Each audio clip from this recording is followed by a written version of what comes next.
Hey everyone, Alex and Ben with the Fantasy Chairman here. I wanted to let you all in on a great opportunity to win some awesome signed memorabilia while also being able to give back to a great cause. This August and September, the Fantasy Chairmen are holding a raffle drawing contest where 100% of the proceeds will go to the Roundup City Racers, a nonprofit 501c3 fundraising program created by coaches of the Pendleton High School track and cross-country teams to provide athletic and scholarship opportunities to the youth of Pendleton, Oregon. By purchasing a ticket to the Fantasy Chairman Fall Raffle Fundraiser, you will be contributing to a great cause. All proceeds go directly to the Roundup City Racers and back into the youth of Pendleton, Oregon, and any contributions you make is completely tax deductible. You also have the chance to win either a signed Todd Gurley LA Rams jersey or a signed Allen Robinson Chicago Bears jersey.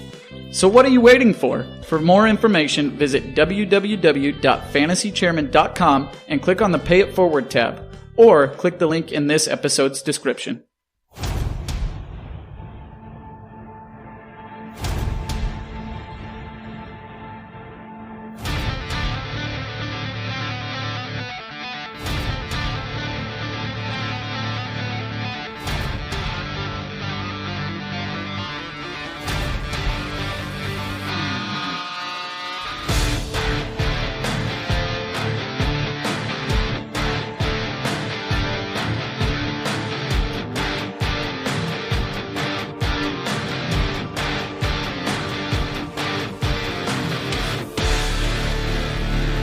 Hey-o!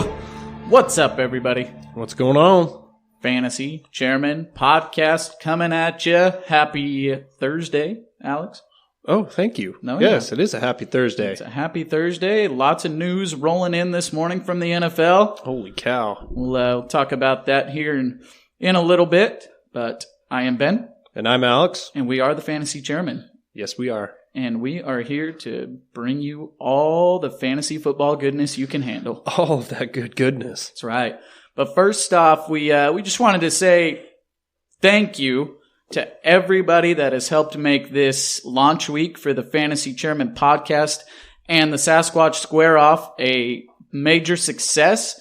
Our listens, our follows, and likes and reviews and everything have been skyrocketing. We're still waiting to get put on Google Podcasts and Apple Podcasts, but hopefully we'll be on there here in the next day or so, and you can be sure that we're going to send out those links. Yeah, true. And honestly, we really do appreciate it, and it really helps us out in the long run too. So, with us kind of jumping in head first out into the public, putting our stuff out there, it's really going to help us in the long run. So we really do appreciate it. Oh yeah, and it's been fun. Been really fun jumping on Twitter and pushing all our content out. A little nerve-wracking, but it is fun. Interacting with everybody. It's been a good time. Jumping into some of these charity tournament leagues and some other podcast leagues and everything. Like, man, it's been exhilarating to say the least. We're getting after it here. We love it.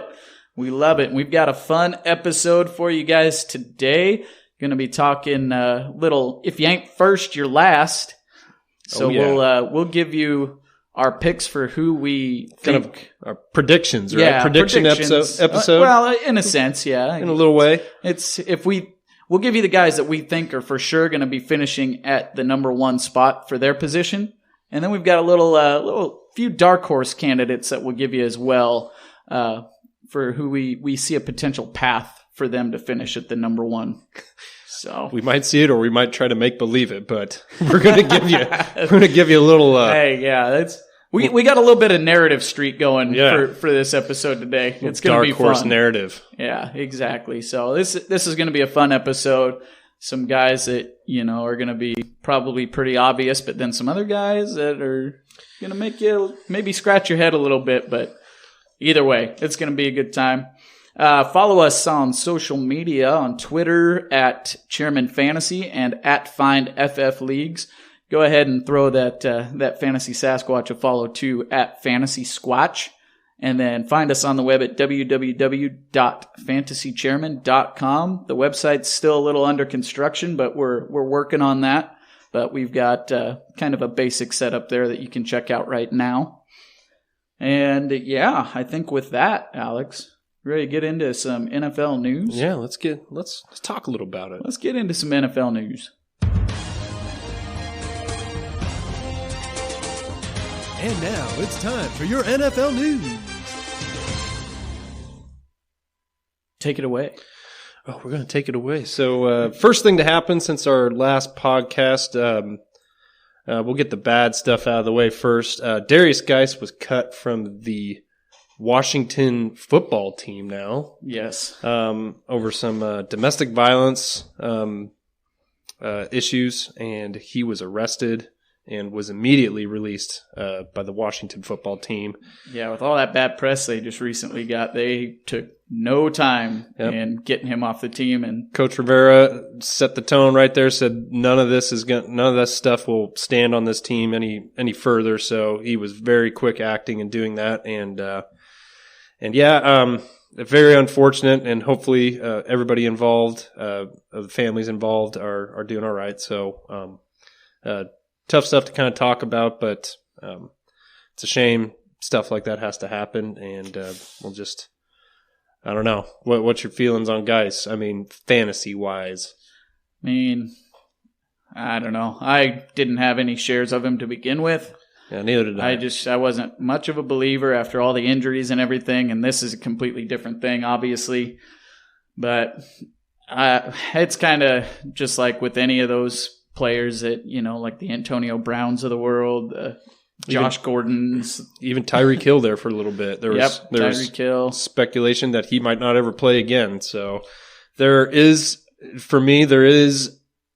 potentially, like in Dynasty, maybe a buying point on him, but at the same time, I don't know if I'm going to even bother with it. So. I personally am not going out and giving up anything to get Darius Geis on my team. But yeah. So it's up to you. If you've got him on your team, you can get something for him. That's probably more along the lines of what I would do, but I don't know. Yeah. It's a tough one.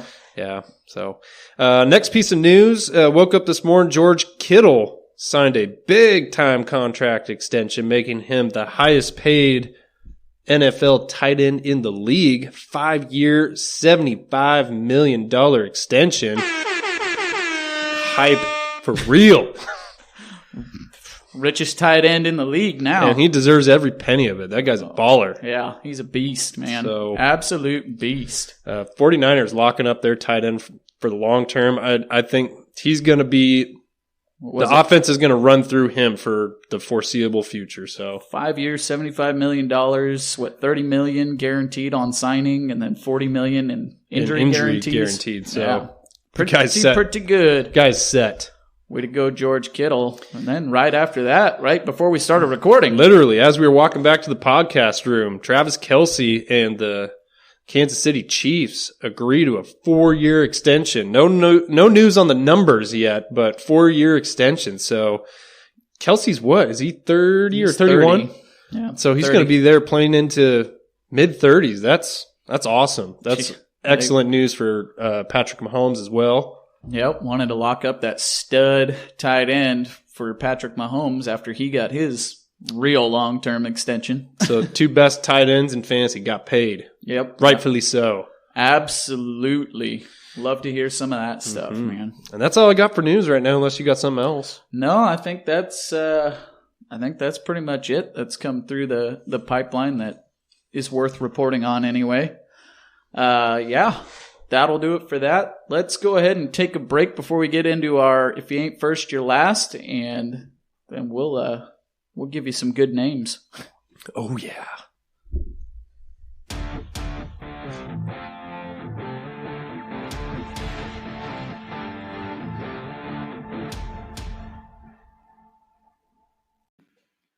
What's up, y'all? Ben from the Fantasy Chairman Podcast and the Sasquatch Square Off here. And I want to tell you all about Anchor. If you've ever thought about getting into the podcasting game, you need to be using Anchor. For one, it's free. That's right, completely free, and you get unlimited storage to hold all your episodes, all your audio clips, all your listener voice messages in one place, making it super easy for you to use. There are creation tools that allow you to record and edit your podcast right from your phone or computer. And Anchor will distribute your podcast for you. It's literally as easy as clicking a button. You can make money from your podcast on Anchor with no minimum listenership. It's everything you need to make a podcast all in one place. Download the free Anchor app today or go to anchor.fm to get started.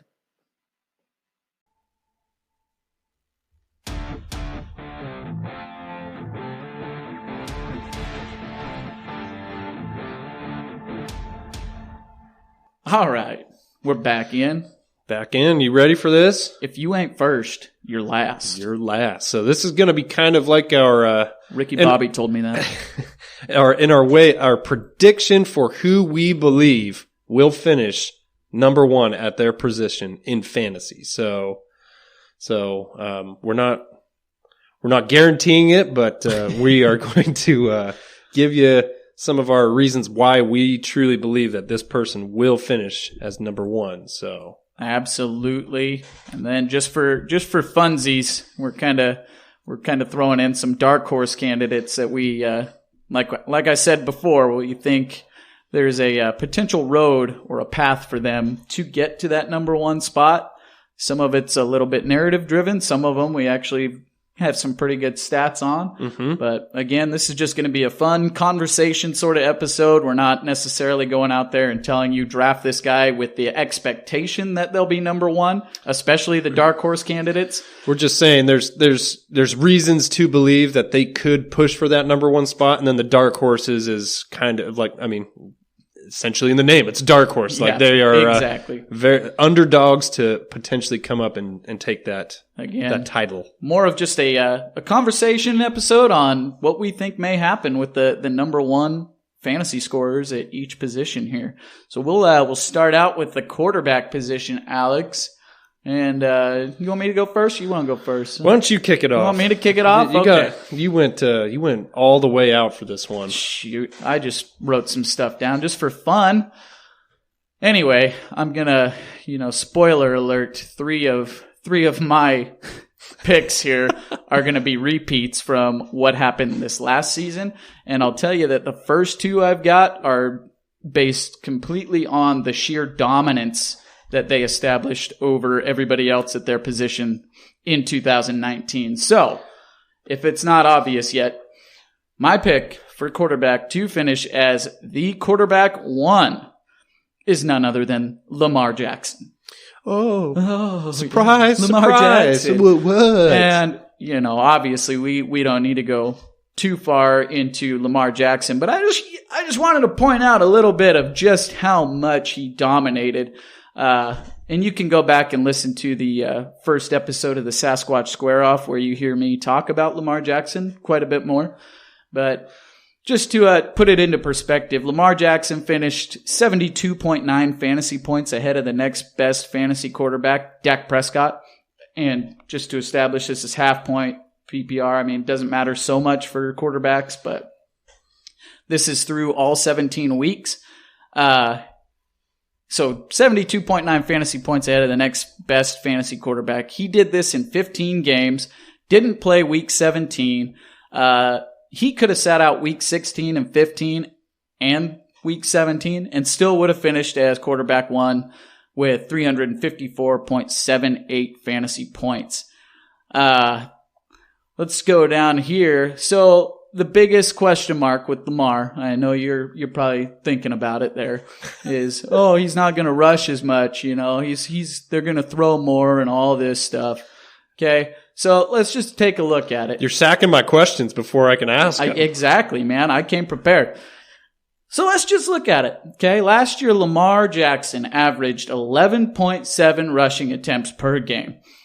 If Lamar rushed on average 4 less times per game this last year, his 7 rushing attempts per game would still be better than the next best quarterback in rush attempts per game, which was Josh Allen at 6.8. Okay. So if you take 4 rushes away from Lamar Jackson per game. Okay. If you pull that 4 less attempts per game for Lamar for the entire season, then that's going to be 60 less attempts on the season.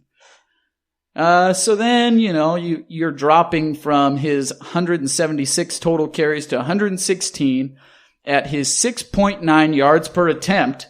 Then that puts Lamar Jackson at 800 yards for the season, which is 400 less than the 1,206 that he already had.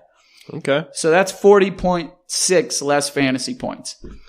Now, if he loses 4 rushing touchdowns, somewhere in those 60 attempts, then that's 24 more fantasy points taken away. So, that's 60, what was it? 64 points that Lamar Jackson loses out on, or 60, right in there. So he loses out on 60 more attempts, 4 rushing touchdowns, and then has 0 changes to his passing numbers. He still would have finished as the QB1.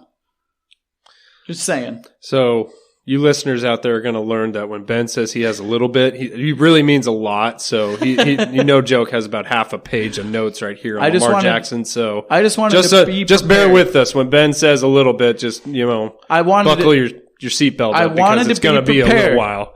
Wanted to be prepared for when Alex said, "Oh, but they're going to take rushing attempts away from Lamar Jackson." They take rushing attempts away from Lamar Jackson. He's still rushing more than every other quarterback in the NFL. So let me ask you this, though. Do you truly believe that Lamar's going to run as much this year as he did last year? No. Okay. But even if he doesn't do that, so they're going to throw it more. He dominated so much that he could lose out, like I said, on 60-some-odd fantasy points. Okay. And my one other point is... And still be the quarterback one. My one other point is, which we talked about yesterday, was how hard it is to repeat as the number one for these fantasy positions. And the quarterback position is one of those that's pretty difficult. Absolutely. The last person to do it that we looked up was Aaron Rodgers, and he was 2009, 10, and 11. He did it for 3 years straight, which is incredible. But since then, has not been done. Lamar Jackson also has the 5th easiest strength of schedule going into the 2020 season. So that's going to be helpful. It will be. It will be. So, have we seen a quarterback have this level of dominance over everybody else at his position recently, though? I mean, even with significant regression, it's like, obviously Patrick Mahomes is, if he's playing at the top of his level, you had very easily push for him, and you'll talk. Well, I won't give yours away, but we had Tom Brady and Peyton Manning both throw for 50 touchdowns and just had an explosion of years. And then there was, the regression really hit. So, it's possible. So, if there is a player that could repeat as the number one, I would say Lamar's right up there, along with like Patrick Mahomes and guys like that. So, it's very possible. I'll say that, but it's still difficult. Yep. I just have a hard time looking at quarterbacks and saying, oh, man, this guy is going to pass Lamar Jackson for quarterback one. Outside of your guy here, which I'll let you get into right now. All right. Well, my pick for number one fantasy finish for the 2020 season at quarterback is Dak Prescott, Dallas Cowboys quarterback. Oh, man, you surprised? I thought you were going Patrick Mahomes for some reason. I don't know.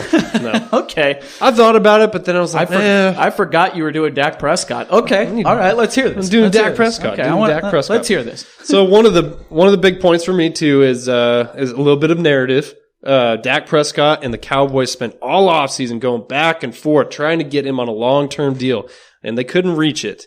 So Dak Prescott is currently playing. Is it the transition or is it franchise tag? I think it's franchise. Yep, he's on franchise the tag this year. So it's a prove-it year for him, essentially. So what do you think Dak's going to want to do? He's going to want to ball out of his mind to try and make sure that he gets as much money as he's wanting, which he's wanting quite a chunk. So there's heavy incentive for him to go out there and play the best ball that he's ever played before. Next point is he has an elite supporting cast. He's got Amari. He's got Michael Gallup. He's got C.D. Lamb. Big-time rookie that got drafted there. Good addition. He's got Blake Jarwin, athletic tight end. He's got Ezekiel Elliott out there, one of the elite running backs in the league. And he's got Tony Pollard, who's actually a very good and capable running back, who they're talking about giving him some receiving work this year. They do have one of the best O-lines in football, too. Also one of the best O-lines in football. So there's just, you just kind of add up all these things here. Where did he fit? Was he quarterback 2 last year or quarterback 3? I think he's quarterback 2. Lamar Jackson finished 72.9 fantasy points ahead of the next best fantasy quarterback, Dak Prescott. There you go. So I think with with Lamar maybe running a little bit less and Dak having a heavy incentive to play his best football that he ever has, I think this year he could really push for the number one. So that's my pick is Dak Prescott. I like it. I do kind of like the Cowboys more than I have in the past this year. He's got a good rushing floor, and Dak has also rushed for 6 touchdowns in all of his years except for one, which was last year. He only rushed for 3. So he's got a good rushing floor, which that's what you need if you're going to be the number one fantasy quarterback, unless you're able to throw for like over 50 touchdowns and like 5,000 yards. Which, we looked it up. Only 3 quarterbacks ever thrown for 50 touchdowns. Peyton Manning still has a record at 55. Tom Brady had 50, and Patrick Mahomes had 50 in 2018. That's right. Only 3. So, obviously, Patty Mahomes, not a dark horse candidate here, but in that mix. Yeah, most definitely. For quarterback one. Well, let's go to running back. Who do you got for running back? We want to go running back, or should we give our dark horse QBs first? Ooh, let's save dark horses for the end. All right, we'll do dark horses at the end. I like it. Give something for people to hang around for. All right, well, they want to hear the dark horse picks. The dark horse pick. Okay, well, let's go to running back then. And my pick, again, going to be simply based off sheer dominance at the position this year. And again, another difficult position to repeat is the number one, which any position, pretty difficult to repeat.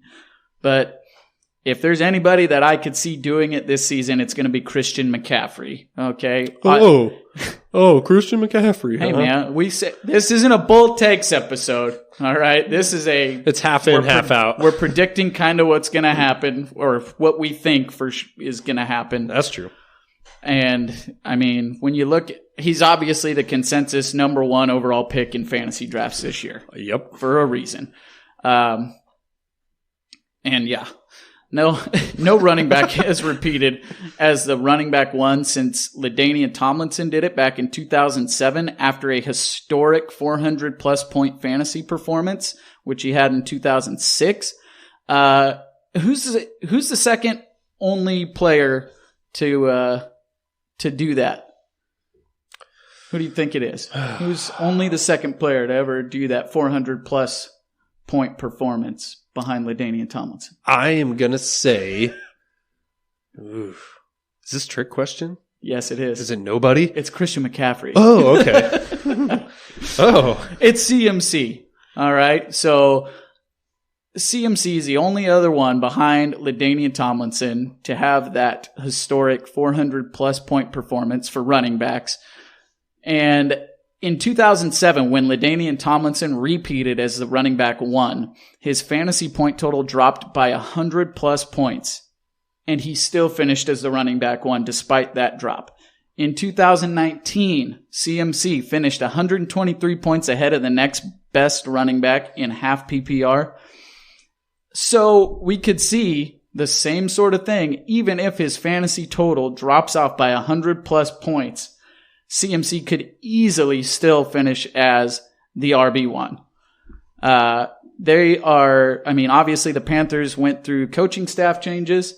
They also went through a QB change, but I would say that the QB change is likely an upgrade from the backups they rolled out all last season. But you know what they didn't change? What? The fact that CMC makes NFL defenses look like little league kids on the field when he gets the ball. He's an absolute force to be reckoned with. He is the focal point of that offense. He's going to remain the focal point of that offense. And much like LaDainian Tomlinson in 2007, CMC will repeat as the running back one in fantasy football. Dang, all right, well. We all love Christian McCaffrey, let's be honest. Just as a fantasy football world, everybody loves Christian McCaffrey. As we said about Lamar, if there's somebody that could do it, it's probably Christian McCaffrey that can repeat. Yeah, It's just that sheer level of dominance that makes me confident that repeating as a number one, which doesn't happen often, these guys could absolutely pull it off. But all right, what do you got, Alex? My running back who's your guy that I think will finish as the number one fantasy running back for the 2020 season is Saquon Barkley. Okay. Old Saquad. Saquads, man. You seen those things? He grew quads on his quads. He got quads on his quads. It's crazy. So, a couple of points here that I think are really going to help out for Saquon is the New York Giants, they actually got a new offensive coordinator. I don't know if you know this, but Jason Garrett left the Cowboys, and now he is with the Giants. I remember this, yes. You remember who Jason Garrett used to coach? Who was another elite running back with the system that he ran? Was his name Ezekiel? Oh, yeah. Oh. Yes, it is. It was. Mr. Elliott himself. It was. Old Ezekiel Elliott. So Jason Garrett is coming into New York, and he already knows. He already has a game plan. He already has a system that is tailor-made for an elite running back, such as Saquon Barkley. So, I mean, the guy's already, playing with the deck stacked in my mind right there. Saquon also had a high ankle sprain last year, so we kind of saw a down season from Saquon from that injury. Yes, we did. Which lingered on with him throughout the rest of the year, which I think it was like week 4 or 5 when he hurt himself. So I definitely see a big-time bounce-back year for Saquon, and I think Jason Garrett just putting that system into there, showing Saquon what it takes to become the number one running back for fantasy. Well, I'm sure he's not putting it to him like that, but the number one running back in football. I'm sure Jason's sitting. Listen, Saquon. Hey, Saquon, let me tell you something. I got this game plan here. It's going to make you number one fantasy running back. What do you say, buddy? This is what it's going to take to be number one in fantasy. Are we all in? Put hands in here. Hands in, baby. That's exactly what Jason Garrett's doing. I can see it now. So he don't give a rip about fantasy. He does not. I also think that with Daniel Jones, another year in the NFL, I think he got a taste of what he needs to accomplish to be, or what he needs to do to be an accomplished NFL quarterback in this league. So I think another year wiser, learning the system, being able to be a little more efficient with throwing the ball downfield, also hanging on to the ball, don't fumble it as much.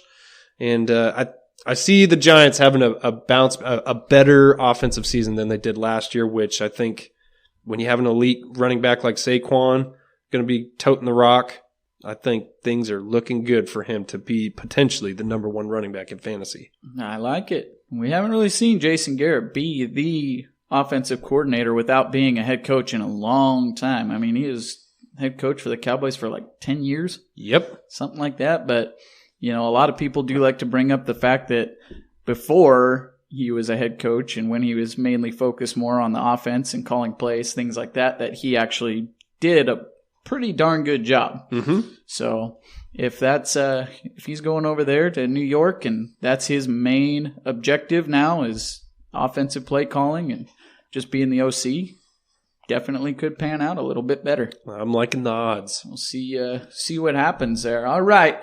Jumping into wide receivers, and this is one that I do not have repeating now. So I actually have somebody different than who finished at the number one last year. Oh. Yeah, that's right. Let's see it. So for my pick for who will finish as the wide receiver 1 this season is Davante Adams. Oh, okay. All right. Dude's an absolute target hog. All right. It's because there's nobody else there, man. That's what I was just going to say. No one else there. There ain't nobody else to throw to. No one else there, man. And, I mean, even if there was somebody else there, Davante Adams is just a dominant force, and Aaron Rodgers loves him. They're just best friends. He's his main squeeze, man. But last year, in only 12 games played, because Davante Adams was injured for quite a while, he garnered 127 targets, which was good for 17th overall in the league. And he gained that many looks while missing 4 games entirely and playing less than 85% of snaps in 7 out of those 12 games. Ooh. So he was playing hurt and missed several games. And in the games that he did play, he was not 100%. And still managed to get 127 targets. So that was good for an average of 10.58 targets per game, which was second only to Michael Thomas if you averaged targets per game for all the receivers. All right.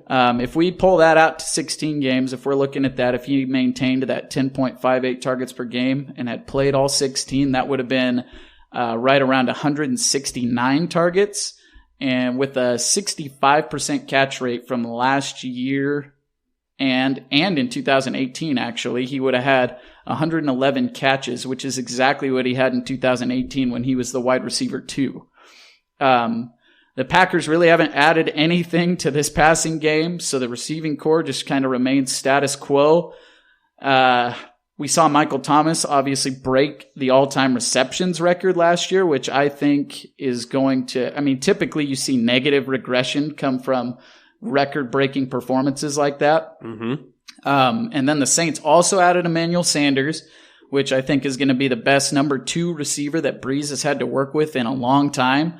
So I could see Sanders siphoning some targets away from Michael Thomas. And then if Kamara can stay healthy as well, I could see him gain more targets this season from what he had last year. So I just think with all that combined, and then if Adams can stay healthy this year with not having anybody else added in there, Rodgers probably going to have a little bit of a fire in his belly this season just by things that have happened this offseason. I think Adams is going to get hyper-targeted. I think we're going to see Michael Thomas lose some of those targets. And then my last point for Adams is he only scored 5 touchdowns last year. In 2018, he scored 13. In 2017, he scored 10. In 2016, he scored 12. So that 5 touchdown total screams positive regression to me. I think Aaron Jones's 19 total touchdowns is going to see some regression. You might see some of those go Adams' way. So I'm not A.J. Dillon? No, I could see it more going towards Devontae Adams than A.J. Dillon. What about Jay Sternberger? Lazard King. Please. Please. What about Marquez Valdez-Scantling? Adams averages about 11 touchdowns a year, so I think we're going to see that total definitely go up from the 5 he had last year. And if all of that happens, then he's definitely going to be capable of the wide receiver 1 finish. Okay. For sure. I like it. Devontae's a baller, that's for sure. Yeah, I could see it. I like Devontae Adams. I do too. He's a good guy. Yeah. He's definitely a good guy. He's a good lad. What you got, Alex? All right, my prediction for number 1 fantasy wide receiver for 2020 is Julio Jones for the Atlanta Falcons, baby. Julio. So, Julio's had consistent top 10 finishes since 2014. Do you know that? Since 2014, he's been in the top 10. Wow. Want to hear some finishes here? So that sounds like Julio Jones. So 14, he was number 6. 15, number 2. 16, number 6. 17, number 7. 18, number 4. 19, number 3. Guy's outrageous, man. Julio Jones is arguably the best wide receiver in the NFL. He is a dominant force. Give you that for sure. And except bearing last year, which he missed this mark by 6 yards, since the year 2014, he has had no less than 1,400 yards. Last year, he had 1,394 yards. He missed it by 6 yards. So he's a freak, man. The guy is just a shoo-in for at least 1,350 yards. I mean, for sure.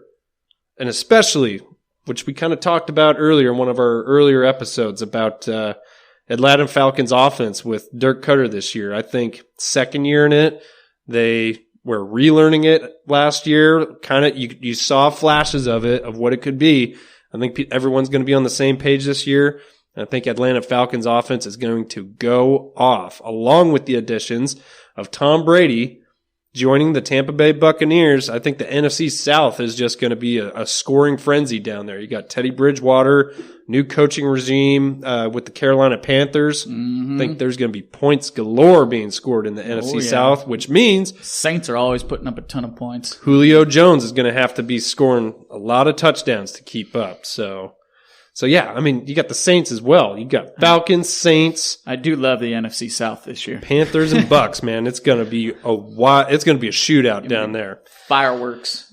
And we haven't seen this but one time. 2012, Julio Jones scored 10 touchdowns. I think this is the year Julio Touchdown Jones makes a reappearance. I am predicting right here that he is scoring over 10 touchdowns this year. Okay. 10 to 10 plus. And let me tell you something. If he does that, I think he's going to be the number 1 wide receiver, no doubt. Last year scored 6 touchdowns. 2018, he had 8. 17, he had 3. 16, he had 6. I think, man, you get him 10-plus touchdowns, I think he's going to be right there knocking on the door, number one. It's going to be hard-pressed for anybody to beat him out. All right, Michael Thomas, you better watch your back. Watch out. Devontae Adams and Julio Jones coming for you. Julio Touchdown Jones. Julio Touchdown Jones. Let's get him back. Devontae, all the targets Adams. Oh. Wow, that was a good one. I know, thanks. Off the top of your head. Yeah, that was pretty good. All right, now down to the tight end. Here we go. This one, I promise you I will not keep very long. This is going to be a repeat as well. You buckle your seatbelts, It's been a repeat. It's been a repeat for a while. My pick is Travis Kelce to finish as the tight end 1. And I'm just going to start with this, that Travis Kelce has finished as the tight end 1 for the last 4 years in a row. And until it doesn't happen, Travis Kelce will always be my pick for this. Until it does not happen, Travis Kelce will be my tight end 1 all the time. I love me some George Kittle, but man, Kelce's just been on another level, and he has been for 4 straight years. There's just nothing showing me that he's going to slow down. I mean, we just saw that he just signed a 4-year extension. So he hasn't lost a step. And in fact, the last 2 seasons have been the best that he's ever had. He is the favorite target for currently the best quarterback in the NFL on currently the best offense in the NFL. Mm-hmm. And I'm going to vote for Kelce for tight end 1 all day, every day. Over the last 4 seasons. He's done it 4 seasons in a row, right? Exactly. My only stats I'll give you on Kelce here, just for fun, just to show you how dominant he has been. See, I told you guys. I told you.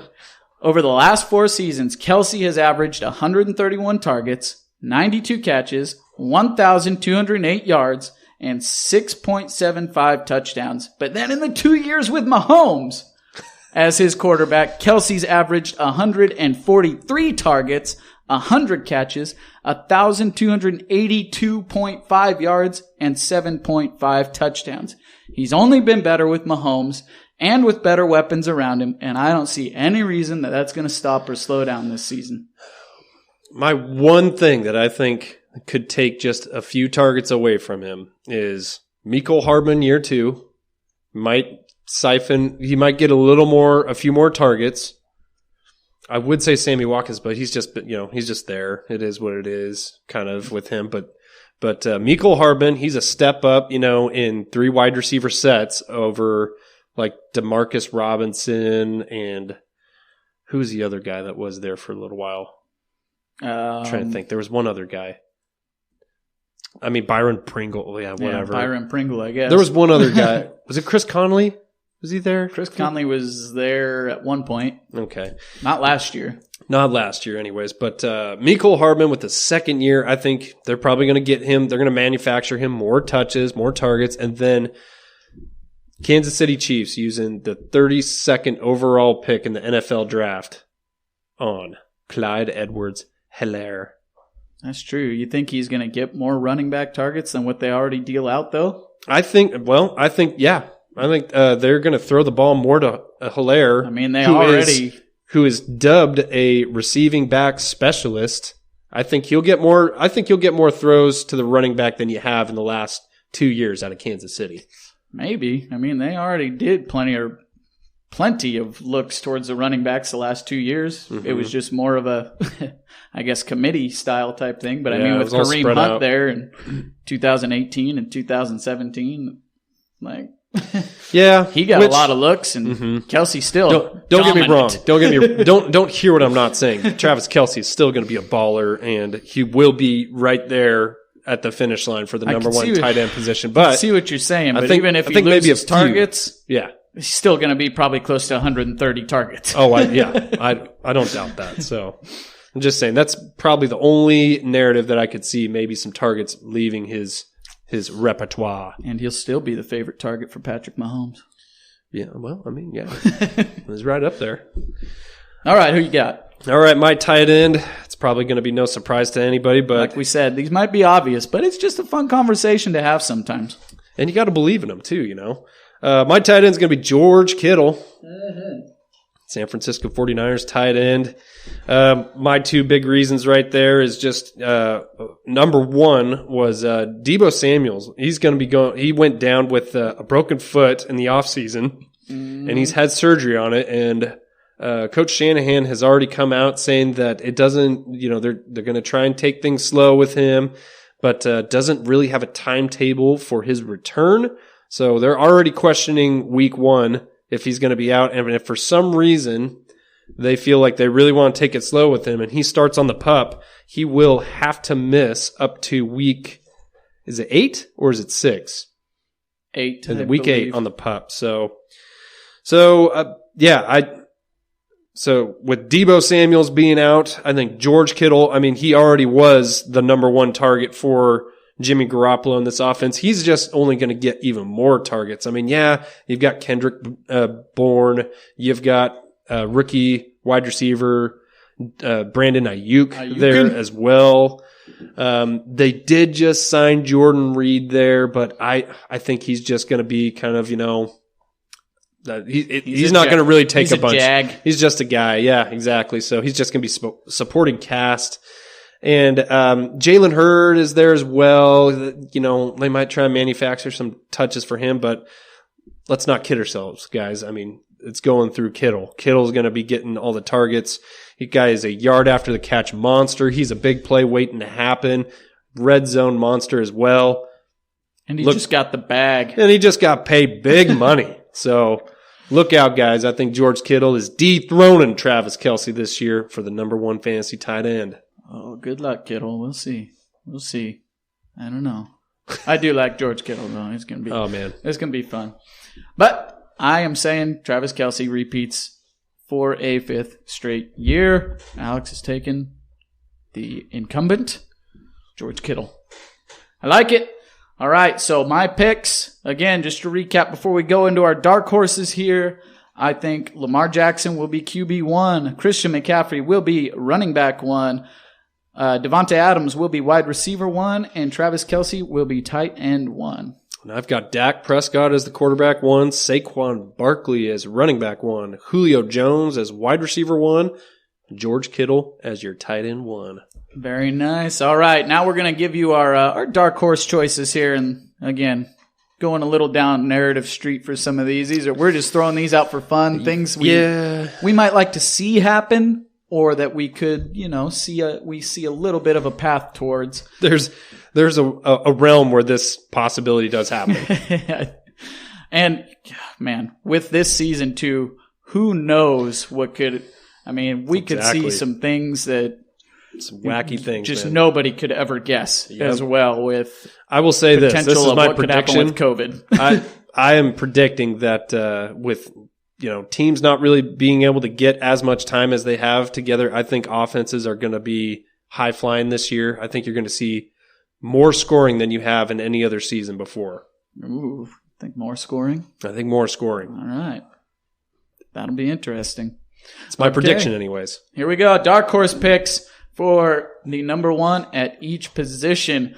We'll start with quarterback, and my dark horse pick for the QB1 is going to be Aaron Rodgers. Oh, really? And I'm going to go down I'm just full on narrative street with Aaron Rodgers on this one. All right. Just get in the car and come along with me. All right. I'm going to take you on a trip. You may have heard this story. It's called Rocky Balboa. Yeah, exactly. He's just an underdog. Here we go. Aaron Rodgers, like many of us, he has not had a very good 2020, Alex. He's poor guy. Yeah, that was a rough year. He and the Packers got whopped in the NFC Championship game by the 49ers. He drank tequila as his team drafted his future replacement instead of more weapons for him. And then, you know what? He and Danica Patrick split up. What? Yeah, he got dumped. I don't know if he got dumped. That's just what I'm saying for the narrative. Anyway, they split up. So, Rodgers, he seems to think he may not be with the Packers organization much longer.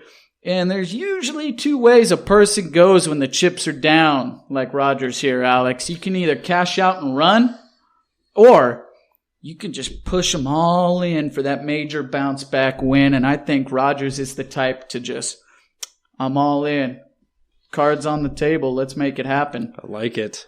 That's what I see Rodgers doing. I think he's pissed off. I think he's going to step on the field with the fire in his gut, and he's going to give us one of the best versions of Aaron Rodgers we've ever seen.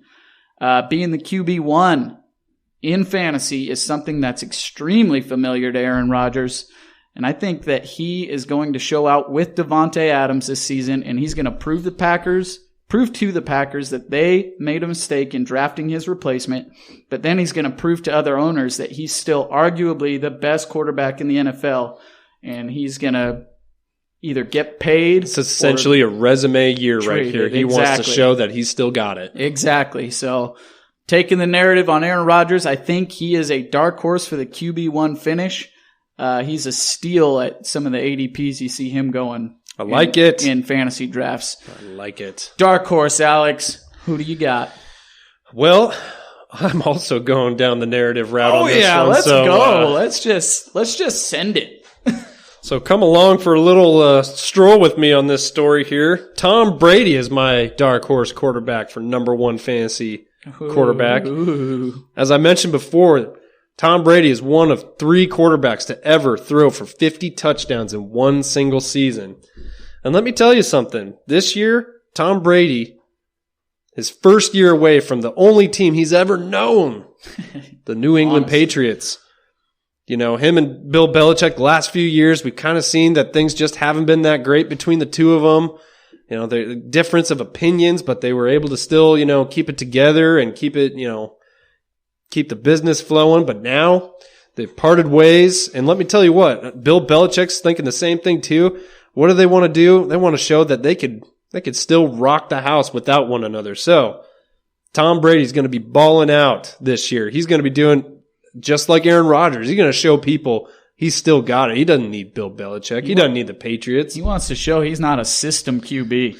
I'm thinking that he's going to be throwing close to 50. I'm predicting close to 50 touchdowns this year. He wants to pull a Peyton Manning. He's going to be throwing out of his shoes here. And quite honestly, I think Tom Brady has the best receiving group that he's ever had in his career. That's quite possible. Honestly. Yeah. With the likes of Mike Evans, Chris Godwin, Gronkowski, his buddy. He brought his buddy back onto the Buccaneers. So he's got Gronk there. He's got O.J. Howard, Cameron Brate.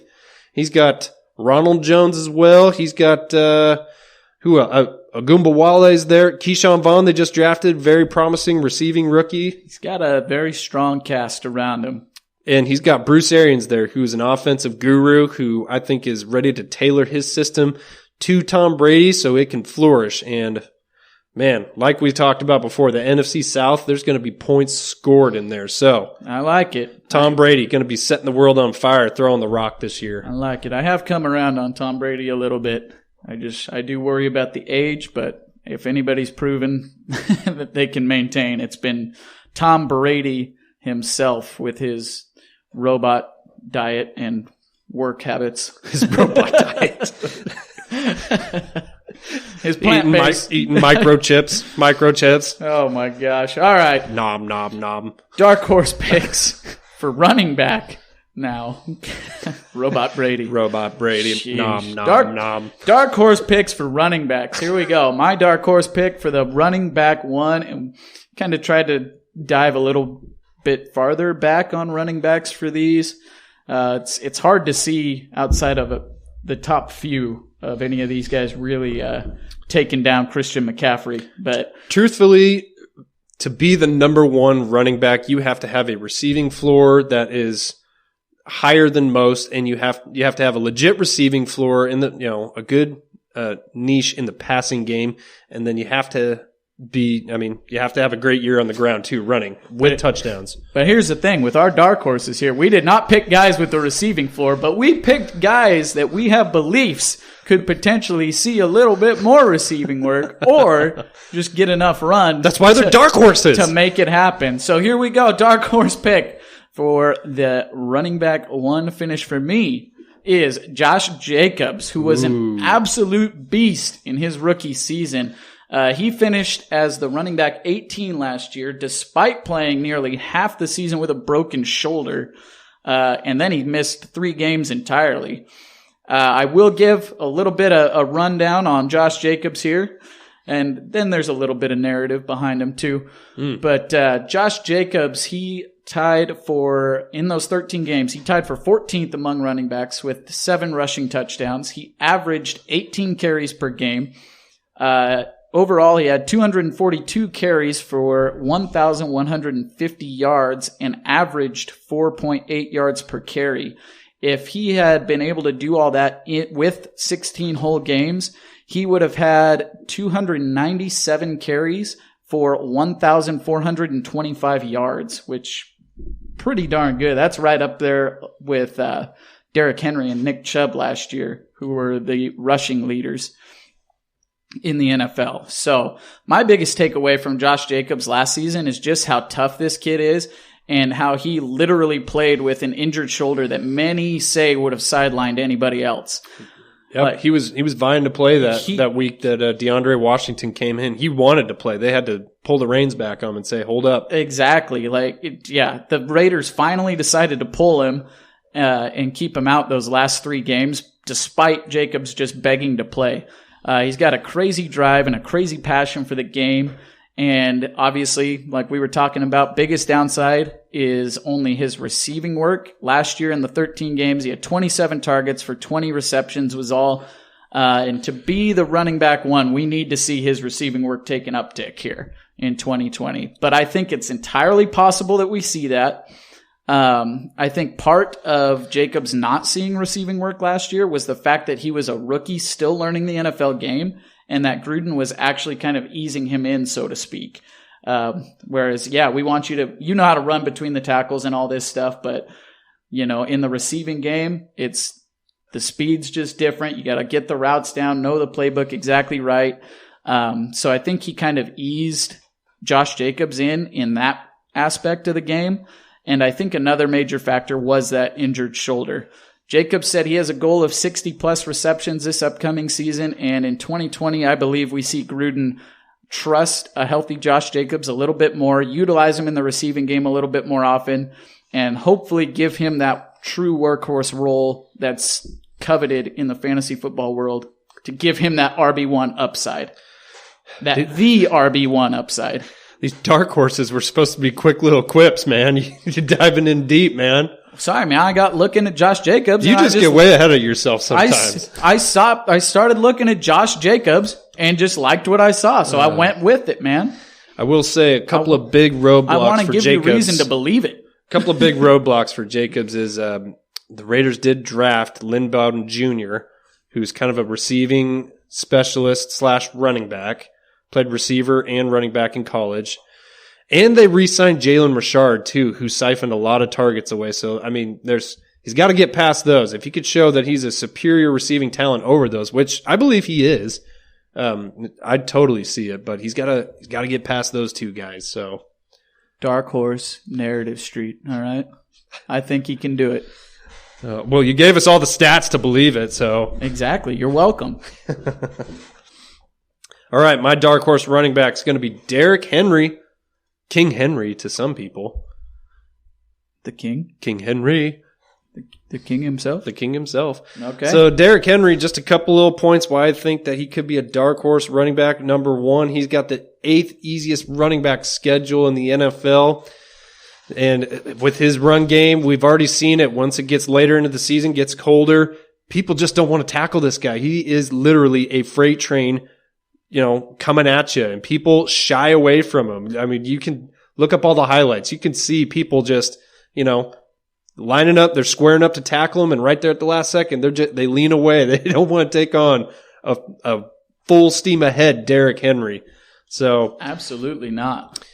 And last year, so the biggest thing with Derrick Henry is his receiving game. Like he doesn't hardly catch a lot of balls, and he's not really included in a lot of the receiving game.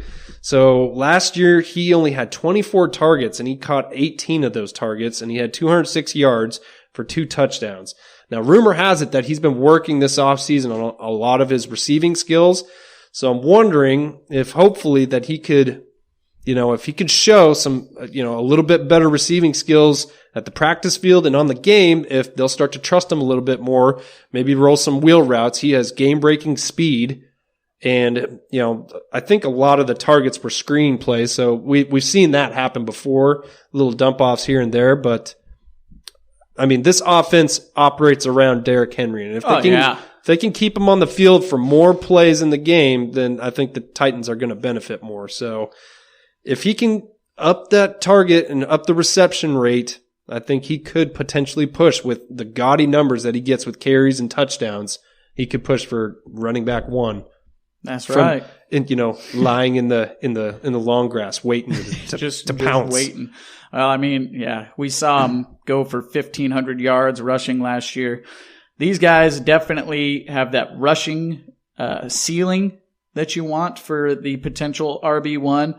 Obviously, for these guys to really pan out, you're going to have to see probably you're definitely going to have to see significant regression from Christian McCaffrey, and then upticks in the receiving game for both of these guys.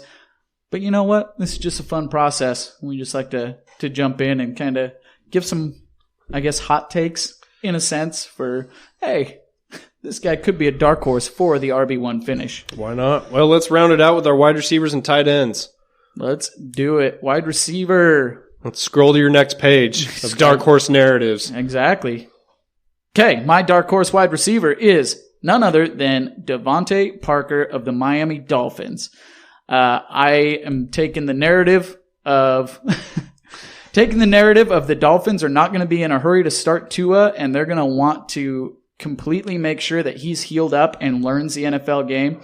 And who better to learn that from than Ryan Fitzmagic himself? Ooh. The journeyman. Where was he? Harvard? The bearded wizard. Did he go to Harvard? I don't know. But he's an incredibly smart journeyman quarterback. He's been all around the league. Great mentor from the sounds of it, just from, other quarterbacks that have worked with him, coaches that have worked with him. He's basically a coach that plays. But I think the Miami Dolphins are going to want to roll with Fitzpatrick this year and let Tua learn behind him. If we look at what Devontae Parker did with Fitzpatrick last year, he was the wide receiver 2 in half PPR scoring from weeks 4 to 17. And then once Fitzpatrick got the start in week 7, Devontae Parker averaged 9.8 targets per game, which, if you pull that out to all 16 games, would have been good for 4th among all receivers behind only Michael Thomas, Julio Jones, and Devontae Adams. I think the way we all know how Fitzmagic likes to play, and he just likes to send it with who was it? Alan Hearns and Albert Wilson opting out. They lost a lot of depth at wide receiver there. Preston Williams may likely need to be eased in slowly, coming off the ACL injury that he suffered in November. So Devontae Parker and then Gesicki are like the only 2 guys that they've got, at least early in the season. So we know that Fitzpatrick loves him some Devontae Parker, and he's just going to be sending it to him.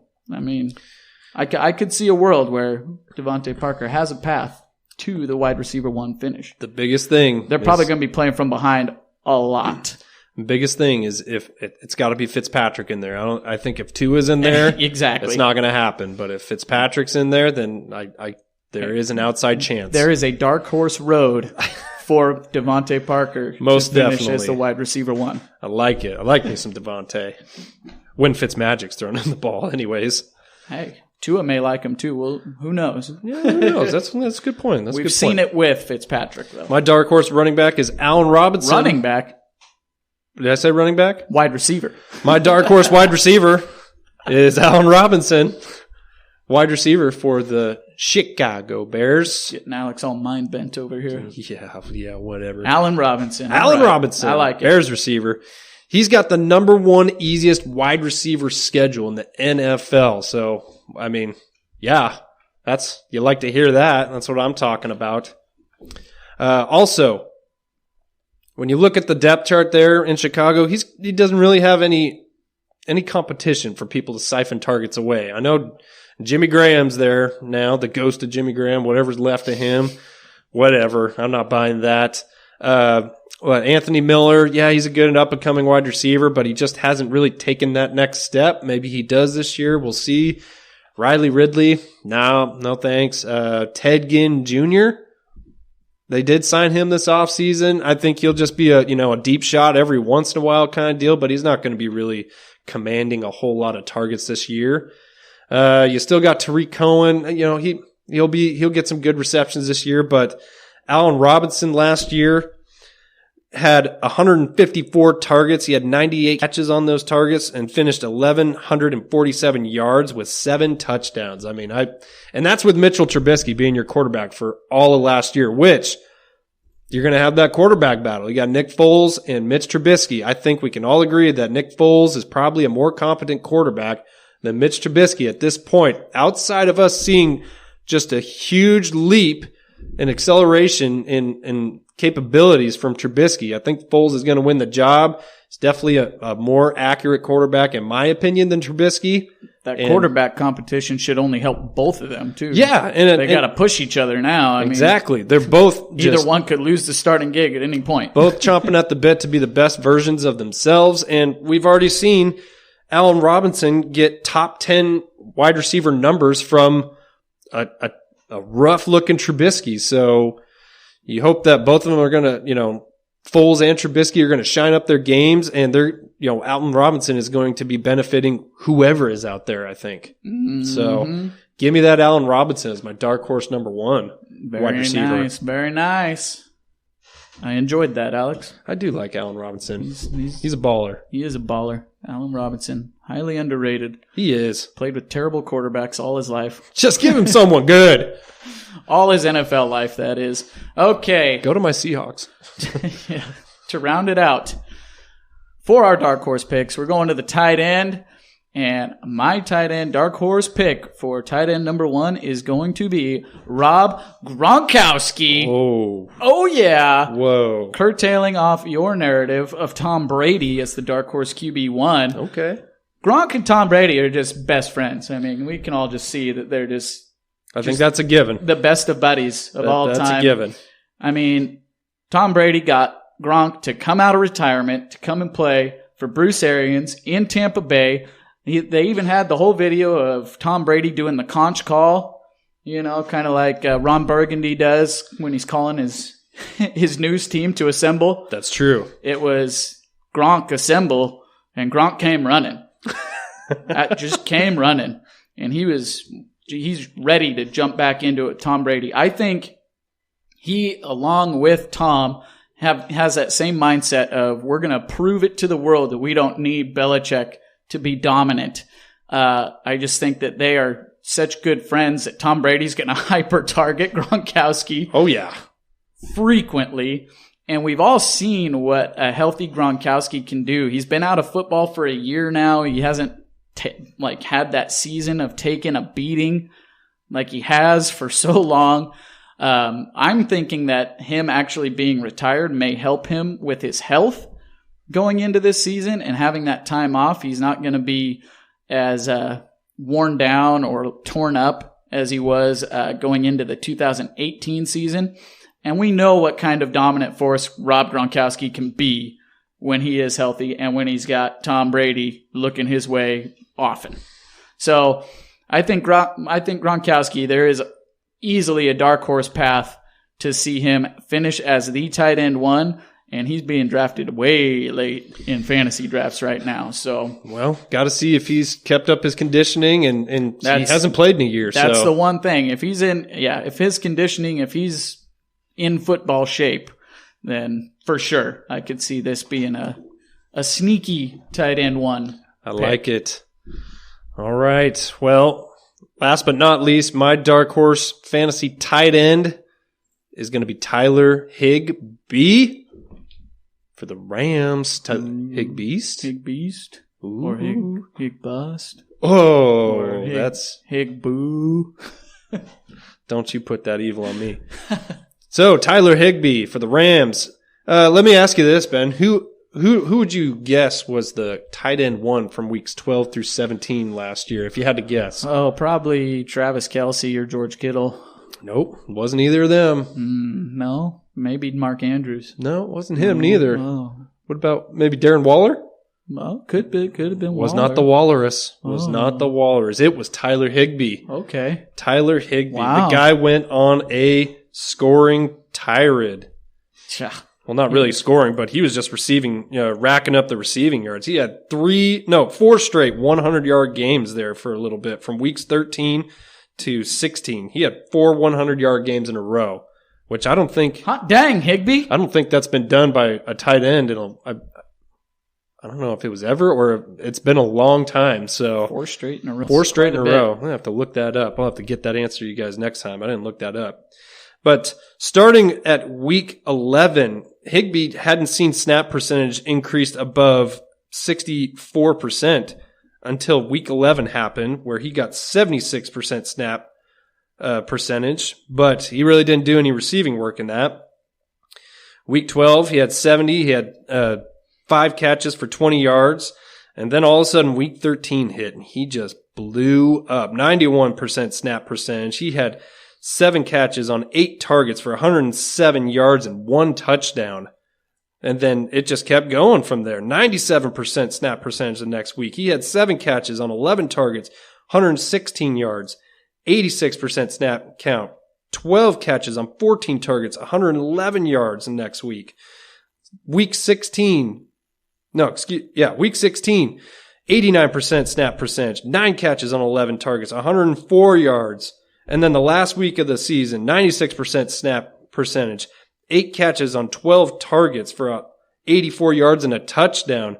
I mean, guy just went off. Went off. That he did.